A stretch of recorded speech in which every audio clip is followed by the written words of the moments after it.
Gente, vocês não vão acreditar que eu gravei a aula pra vocês e o microfone tava desligado. Eu passei 15 minutos falando sozinha. Agora vai. Eu sei que eu passei pra vocês como estudar a arte bizantina, mas vocês conhecem professor, né? A vontade que dá é que eu fale. Ninguém fala melhor que eu, tá bom? Então vamos lá, qualquer dúvida vocês vão me falando. Nós vimos a arte do Império Romano, que era uma arte bastante militarizada, que servia para demonstrar o seu poder nas terras que eram conquistadas, principalmente em termos de arquitetura, né? E de fato, muita coisa foi conquistada. Ai, volta. Olha o tamanho desse império, galera. É toda essa parte de verde e de amarelinho também, é muita coisa. E eles foram expandindo o território. E aí eles vão, ó, aqui pra cima, aqui onde a gente tem a Escócia, a Irlanda, e eles encontram ali os povos germânicos, os vikings, os visigodos, os ostrogodos, e tem a genial ideia de tentar conquistar esses povos que são grandes guerreiros, e eles cutucam a onça com a vara curta.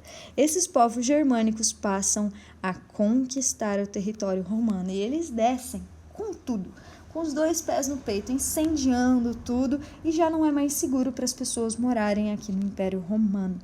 O Constantino, uns 300 anos depois de Cristo, quando eles estão sendo invadidos, ele resolve passar a capital do Império Romano, ó, lá para o Oriente Médio, para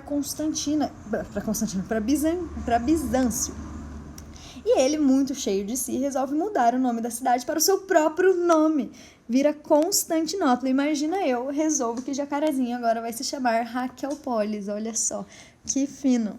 Falei para vocês assistirem a professora Vivian, ela é maravilhosa, espero que vocês tenham gostado, assim, ela é bem divertida, mas tem algumas coisinhas a mais que eu queria acrescentar. De qualquer forma, prestem atenção. Estamos falando de um período depois de Cristo, então esse já é um período em que o cristianismo está inserido. Só que os primeiros 300 anos de Cristo é um período de incompreensão mútua.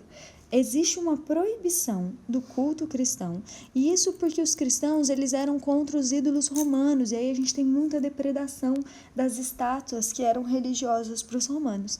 Então, diante dessa incompreensão mútua, o cristianismo foi proibido no Império. Só que ele vai crescendo, e ele vai ganhando adeptos no alto escalão do Império Romano, até que 300 anos depois do nascimento de Cristo, o Constantino, ele permite o culto cristão. E essa é bem a época, ó, percebam, em que ele se muda para Constantinopla. O Império Bizantino, que é esse império que vai surgir aqui em Constantinopla, é, portanto, um império cristão. O próximo grande imperador do Bizantino é o imperador Teodósio. Esse imperador, ele era cristão. E em 380... a pessoa não dá conta aqui de lidar com o negócio. Em 380, nós temos o Edito de Tessalônia, o que significa que o Teodósio, ele se proclama cristão. E ele proíbe todas as outras religiões no Império Romano do Oriente Médio. Esse imperador, ele é muito poderoso e ele vai usar todo esse esplendor dos arcos do triunfo, das pontes, dos aquedutos, com os tecidos, com o mármore, com as pedras preciosas do Oriente Médio. Ele vai ser uma figura que é a representação do poder político e também a representação do poder religioso. É como se ele fosse César e Papa na mesma pessoa. A gente chama isso, ó, de Césaropapismo. O regime bizantino, portanto, ele é um regime teocêntrico e que tem a confluência dessas personalidades de César e de Papa na mesma pessoa. A arte do período bizantino é uma arte cristã, é uma arte muito rica, muito preciosa, cheia de riqueza.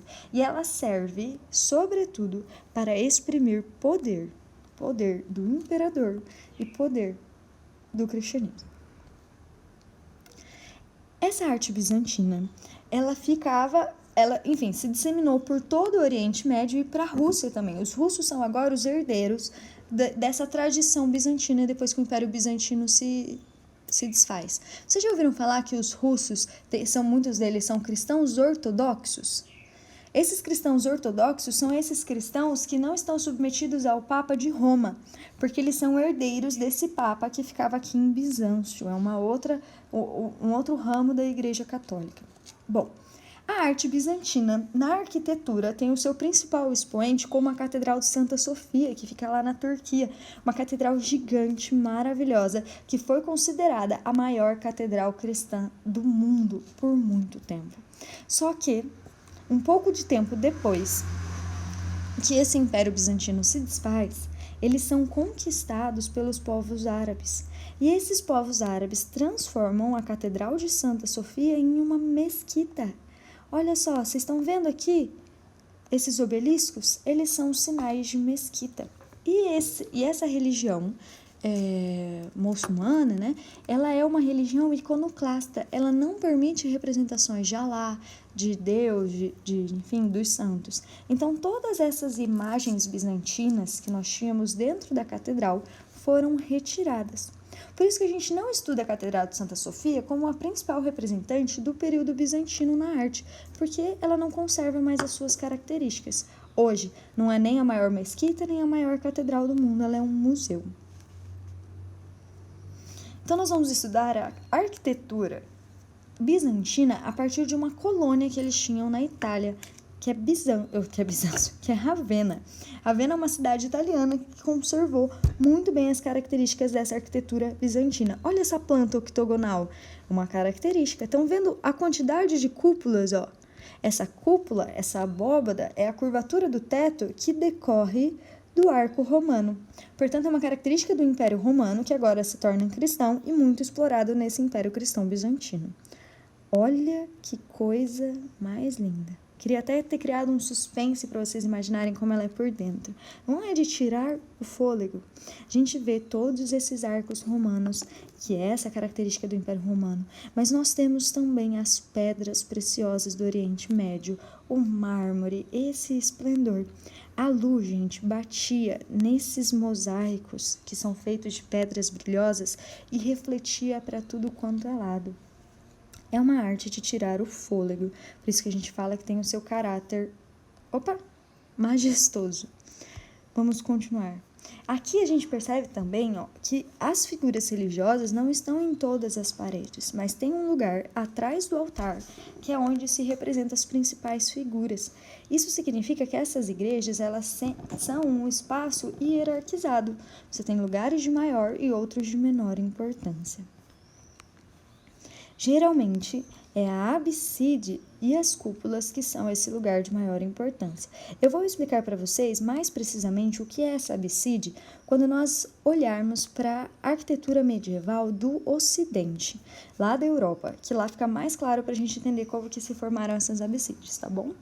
Mas aqui a gente já consegue ver esses mosaicos maravilhosos, ó. Esses mosaicos aqui do canto vão aparecer bastante em prova e a gente vai conversar sobre eles. Olha que coisa mais linda, essas pedras preciosas. A gente vê que essa figura não é Cristo, né? Cristo está aqui, ó, Cristo Pantocrátor. Nós estamos falando de uma figura que fica na lateral. Então, ela não é tão importante quanto Cristo, mas é muito importante. Olha só, ela tem uma auréola, que é o símbolo de santidade. Isso é uma chave, uma palavra-chave para vocês gravarem sobre a Idade Média. A auréola. Além da auréola, essa pessoa, tem coroa. Esse é o Teodósio, olha só. Ele é o César e o Papa ao mesmo tempo. Olha que representação chique, não é? Vamos pensar como que são as figuras, as imagens desse período. Vocês percebem que essas figuras estão numa pose específica? Nenhuma imagem bizantina que eu mostrei até agora revela as pessoas em poses cotidianas. Vamos pensar. Traz lá na memória como que eram as imagens do Império Romano, principalmente lá em Pompeia e Herculano, nos puteiros, lembram?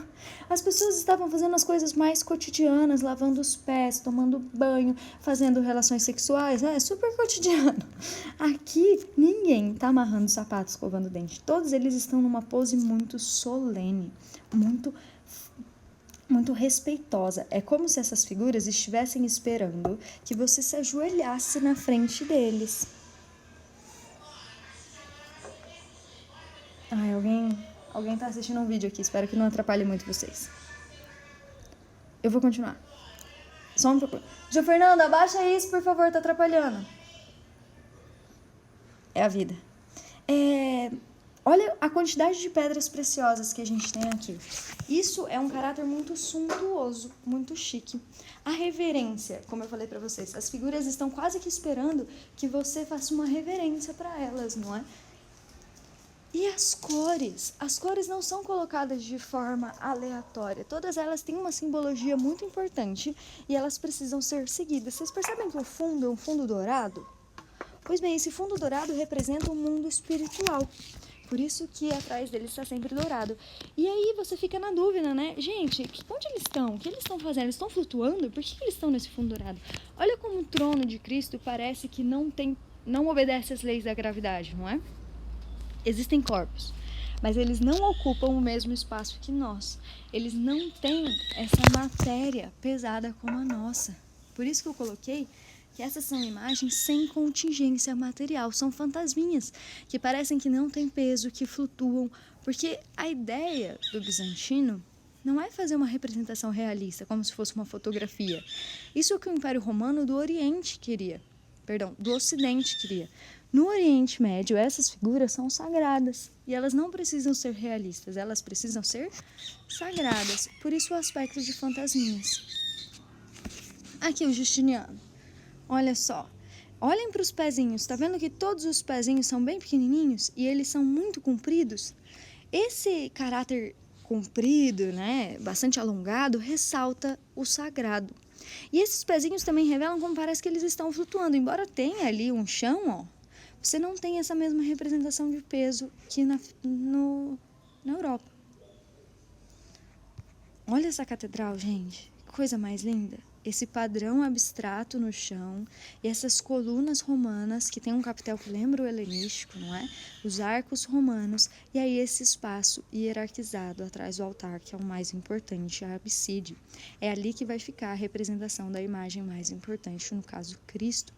E esse Cristo que aparece, ele nunca é o Cristo crucificado, o Cristo sofredor, como a gente vê nas outras tradições, né? Ele é sempre o Cristo todo-poderoso, o Cristo pantocrátor, cheio de glória, porque ele é o que dá autoridade para o imperador. Lembra que o objetivo da arte bizantina é ressaltar o poder, a riqueza. É isso que acontece aqui. Olha para essas figuras sagradas no fundo dourado. Não parece que elas estão flutuando? De novo, é uma arte sem contingência material. Eles não se pretendem ilusionistas, eles querem representar o sagrado.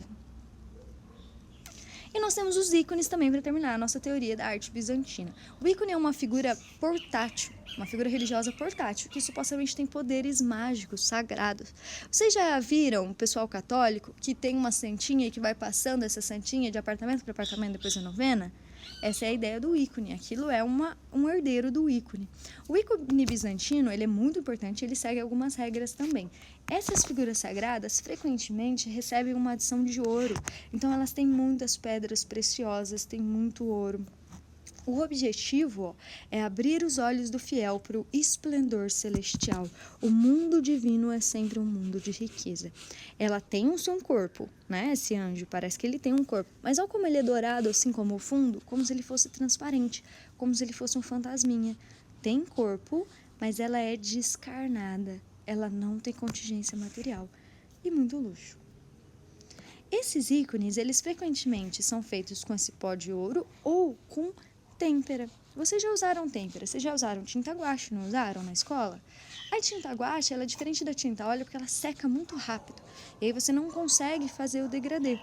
Nessa época, a têmpera, né, o guache, ela era feita principalmente com o pigmento misturado com a clara de ovo. É assim que fazia a têmpera. Se fizesse misturando com cera de abelha, o nome da técnica era encáustica. Olha lá. A auréola nessas figuras religiosas, o nariz bem fininho, a mão bem fininha também, e a mão sempre simbólica, aparecendo como se estivesse abençoando o fiel. Tudo bem, gente? Qualquer dúvida, vocês me avisam.